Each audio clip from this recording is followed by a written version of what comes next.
Oh, hi, audience. What's up? It's Greg Sestero here to introduce you to the True Blue RiffCast, where they talk about amazing movies, bad movies, and everything in between. So you're listening to the True Blue RiffCast. Enjoy it.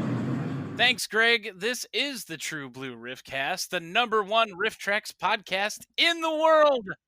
I am Jeremy, and with me, as always, is... Hi, everybody. I'm Dave. I'm the #1 RiffTrax fan in the world on the #1 RiffTrax not this again. podcast. I don't care Yeah. what the rankings on rifftrax.com says.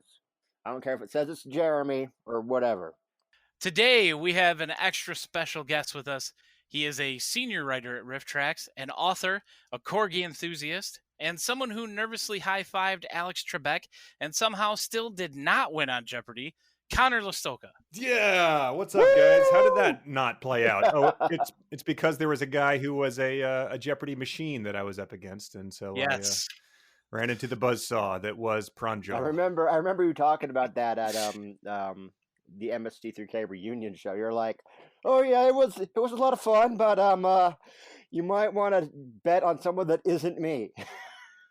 Oh, it hadn't aired that? Yeah. Someone told me last night that the Tournament of Champions had a $1 million NDA for Ken Jennings in them. They don't make you do an NDA if you're just on a normal show, but they do say if you're blatant about it, if you go online and just sort of tell everybody, then you may forfeit your prize. And that $2,000 bought me a plane ticket out there in the hotel room. Yeah, So I didn't want to lose that. Well, also Ken Jennings is also kind of a douchebag, but we're not here to talk about that.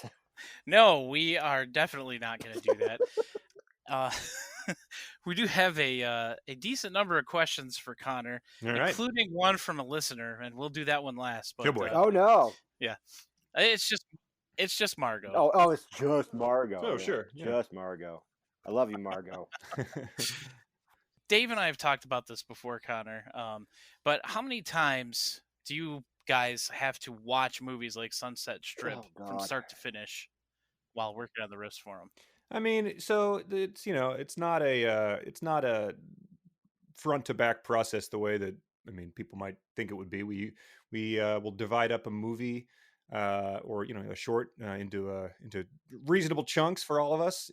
Sometimes if it's a super long movie or an action packed one like Transformers, we do a couple different chunks for each of us, but then we work on those portions on our own, and we get back together to review those movies before whoever's recording it records it, and then there's probably another rehearsal after that. So sometimes it depends. If you got the first 20 minutes of a movie, you might not see the whole way through until me, Mike, and Sean get together and review it the first time. So it's not really it's one of those questions that doesn't really have an answer, because the way people imagine us doing it isn't the way that we actually do it. So, well, we're off to a great start.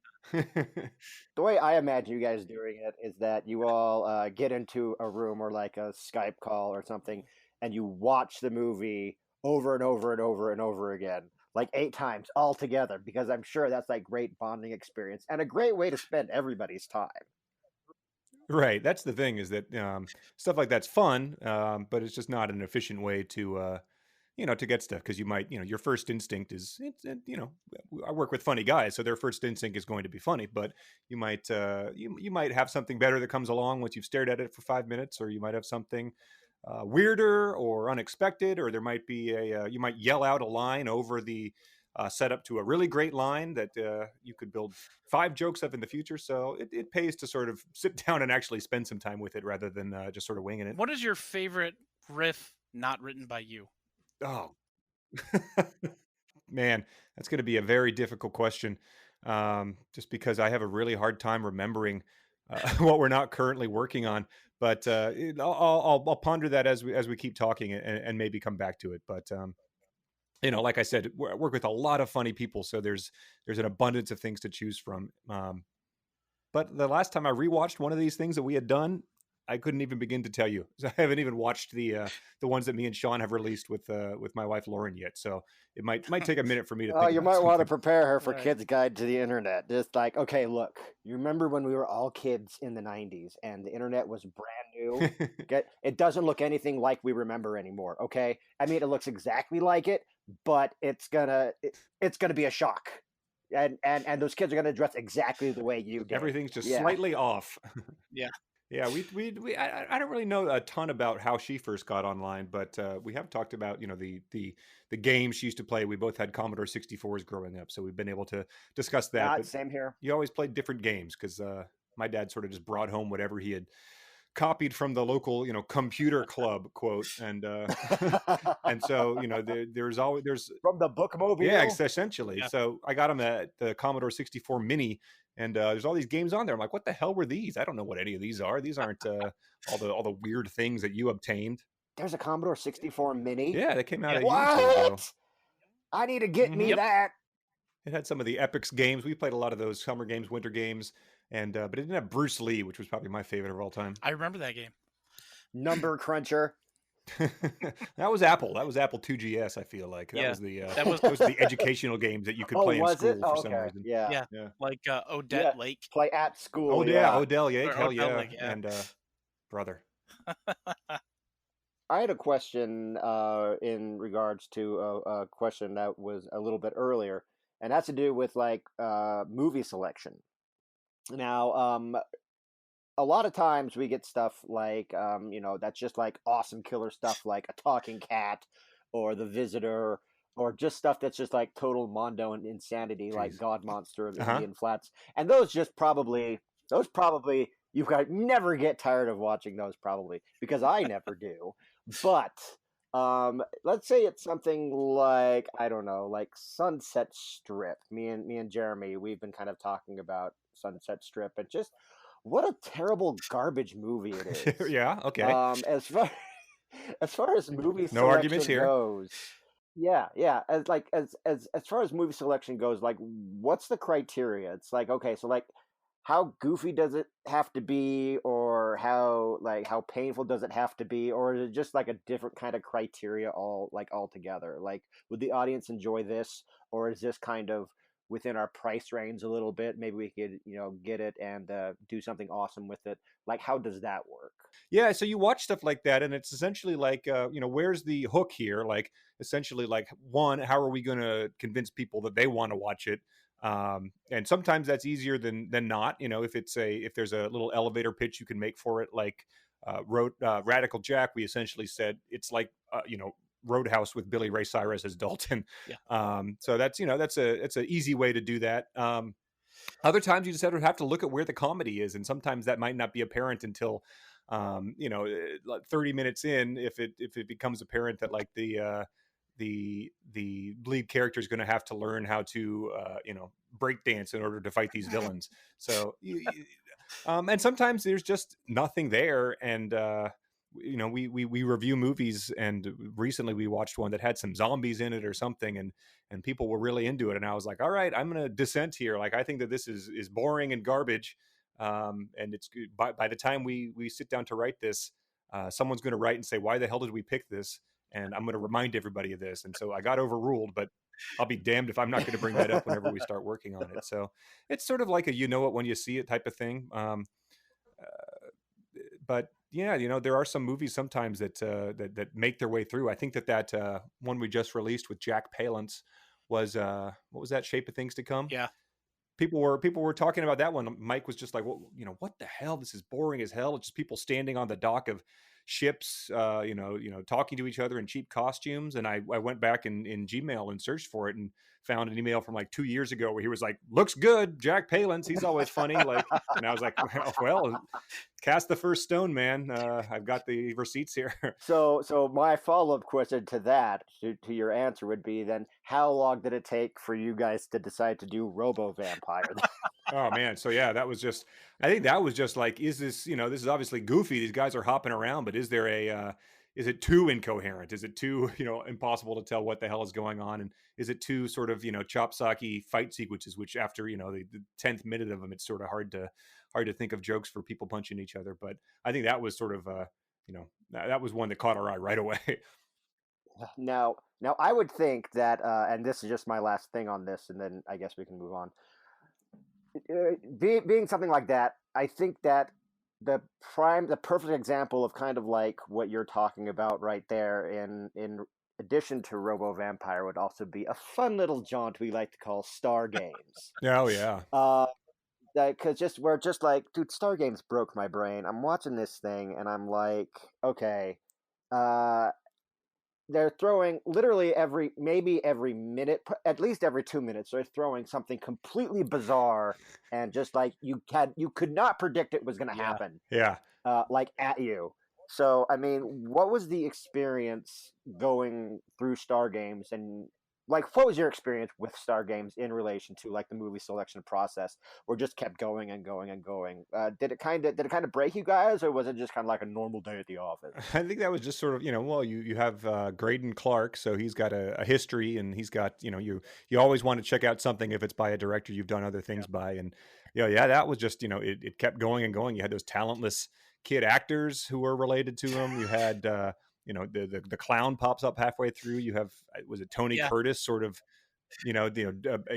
waiting for death, but filling it, cashing this paycheck in the meantime. So yeah, it did just every time they do sort of reveal stuff like that, where let's say you did the middle third of the movie or something like that. By the time it, the guy in the back half of it would be like, oh, you think it was weird in your section, like you're not going to believe what happens by the time this clown guy shows up. Oh man. I wish I had your guys' job. We're lucky guys. It's a lot of fun. Yeah. Oh my gosh. Something that we asked Eric, and I wanted to ask you this also, and this is probably going to be a tough one for you. But let's talk about your desert island riffs. What are three riffs that if you only had those to watch for the rest of your life, which ones would you pick? Oh man, I mean, I derive a ton of joy out of the James Wynn movies just because they are so. We discovered him in such a weird way, where Birdemic is the one that people are like, this can't be real, and then you go back and you see the other ones, and they all have the same themes and the same actors and stuff like that. It's like, oh no, these are real. This is just how he does it. He just got a hold of the bird graphics for this one, and that's why it's funny. So I would definitely have to pick one of his. I'd probably pick a setting up a room, just because it's such a fond place in my heart. It's always a fun one to show it. I showed it to my mom, who was a teacher, and her best friend, who's a college professor, and watching their reactions to it was absolutely incredible. And man, what would a third one be?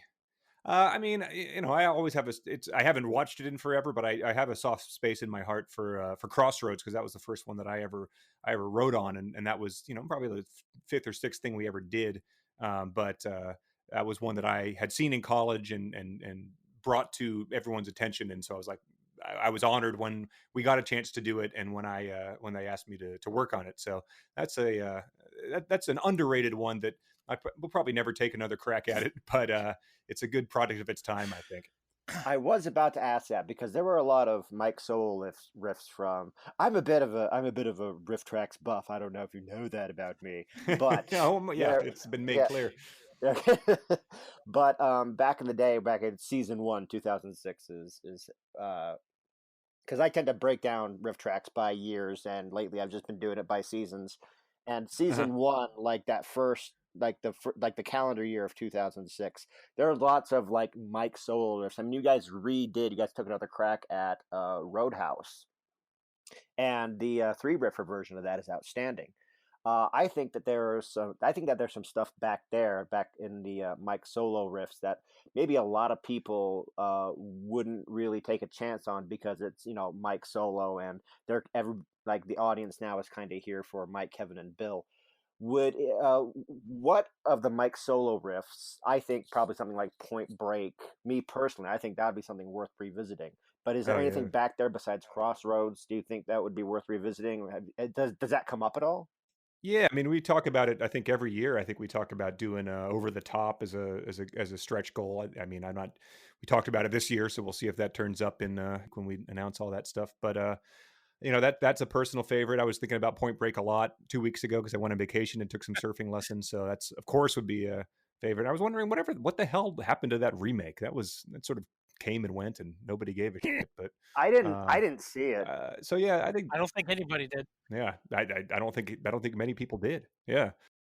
So yeah, that would be my answer. I mean, we did at some point in time we took those, and it's not even, you can't even really just like take the script and reassign the lines, just because it's sort of different than the way that we do things now.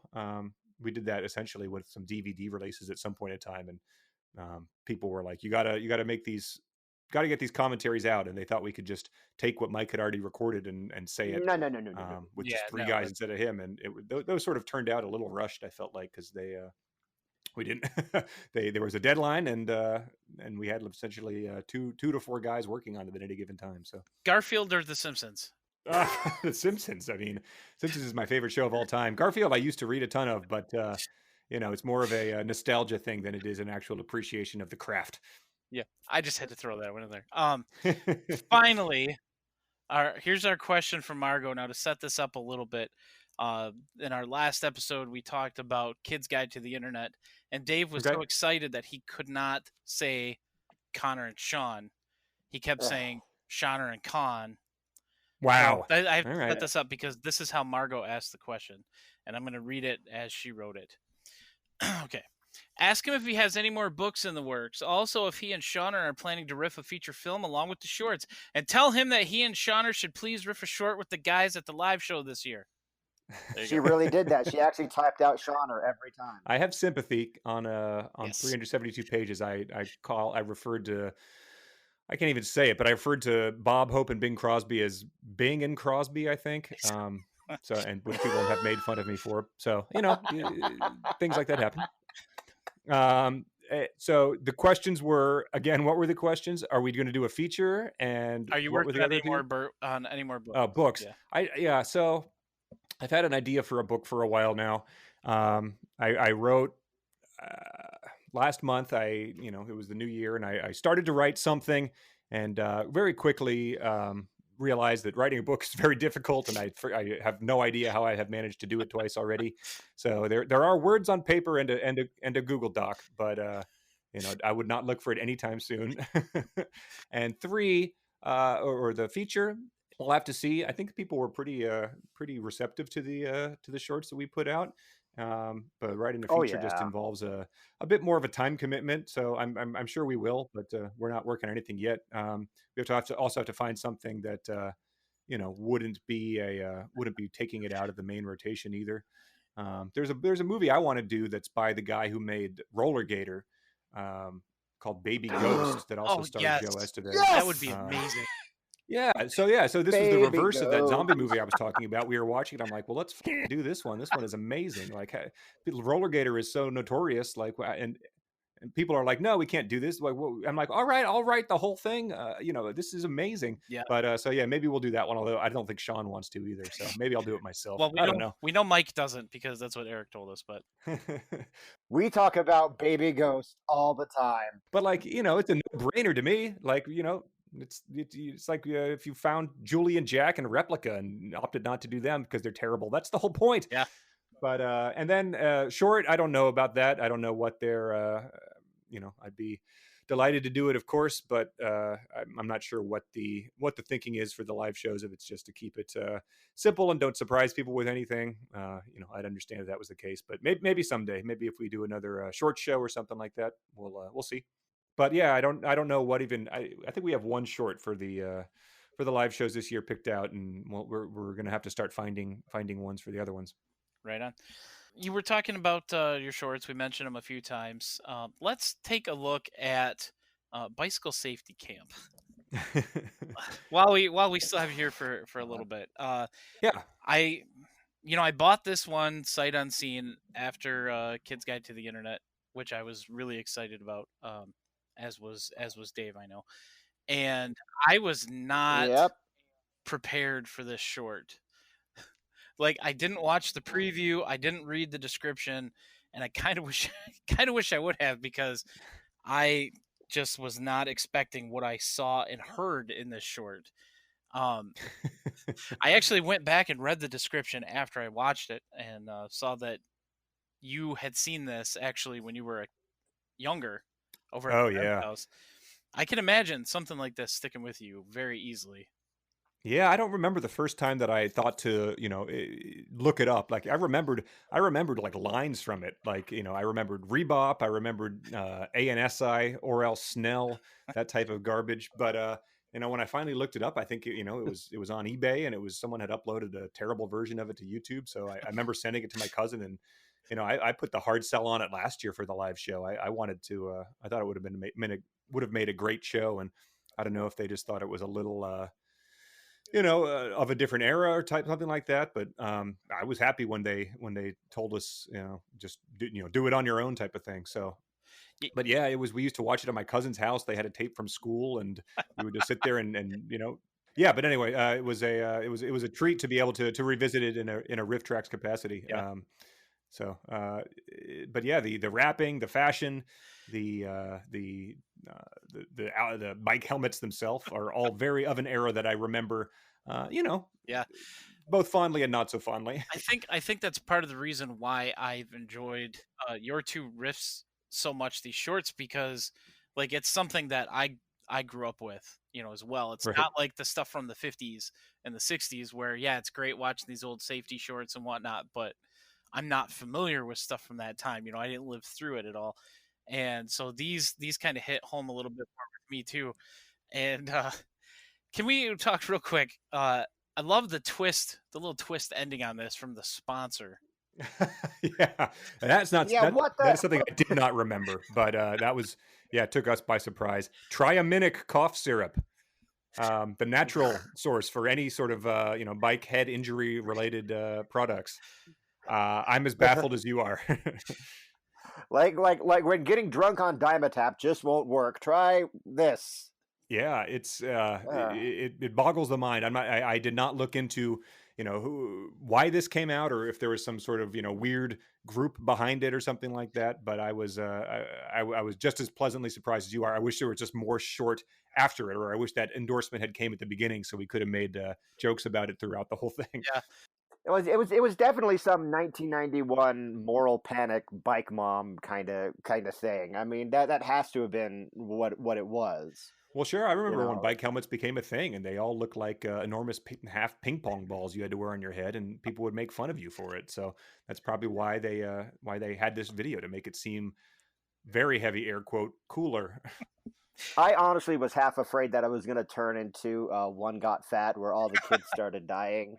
Like, man, so we put that out on Wednesday and tweeted about it and stuff, and people started making One Got Fat jokes, and I was like, honestly, it didn't even occur to me to call that back, even though that's an all-timer RiffTrax short, but it just had it slipped my mind.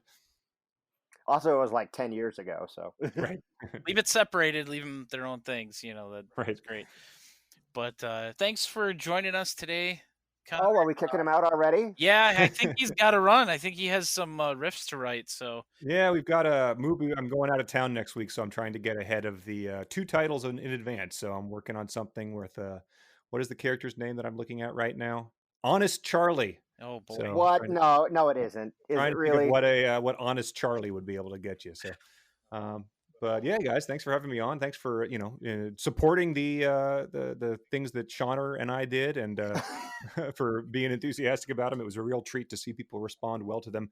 Aside from 1 or 2 people that were like, "Who are these guys?" And it's like, well, it's right. The information is there if you care, which you clearly don't. Yeah. So sometimes people just like to hear themselves type. All right. Well, thank you again for taking some time out of your very busy schedule, and we'll have you back sometime in the future. Definitely. Let's do it again. Thanks so much, guys. Thanks. Yeah, absolutely. Hope to see you at RiffTrax Live. Absolutely. We'll be announcing those next week. So yeah, come on down again. It was a lot of fun last time. Yeah, it was, man. Yeah, that's just, guys, if you haven't been to RiffTrax Live in Nashville, go. I say it all the time, especially you, Jeremy. Yeah, shut up. I know. And now normally this is where we would start talking about some VODs, stuff like that. But we're not going to do that today. Why is that, Dave? Well, I guess it's because we have a special episode coming out on Wednesday, because RiffTrax is going to announce its 2020 RiffTrax Live thing, its schedule, whatever you call that. And we're going to have a special episode just for that. So we'll come back and talk about all the other stuff. Yeah, because we're going to have plenty of thoughts, I'm sure, on whatever movies are announced. Yeah. Because that's what we do. That's a thing, and I'm probably going to watch the movies. Yep. I'm Jeremy. You can find me at pbnawesome.com. You can find me on Facebook, YouTube, and Twitter at pbnawesome. You can send me emails, jeremy at trueblueriffcast.com. You can follow the podcast at tbriffcast. And if you want to support us, you can head to patreon.com/trueblueriffcast and become a patron. And you can get fun little outtakes like Dave eating his potato chips loudly and Yes, that's things right. of that nature. And I'm Dave Chadwick, aka Sugar Ray Dodge. You can check me out on the web at sugarraydodge.com. You can send me emails at sugarraydodge@trueblueriffcast.com. Special thanks once again to Conor Lastowka for joining us today. Who's that we guy? will see you guys in just a few days for our RiffTrax Live 2020 special episode. Woo! See you then. Rock till you die.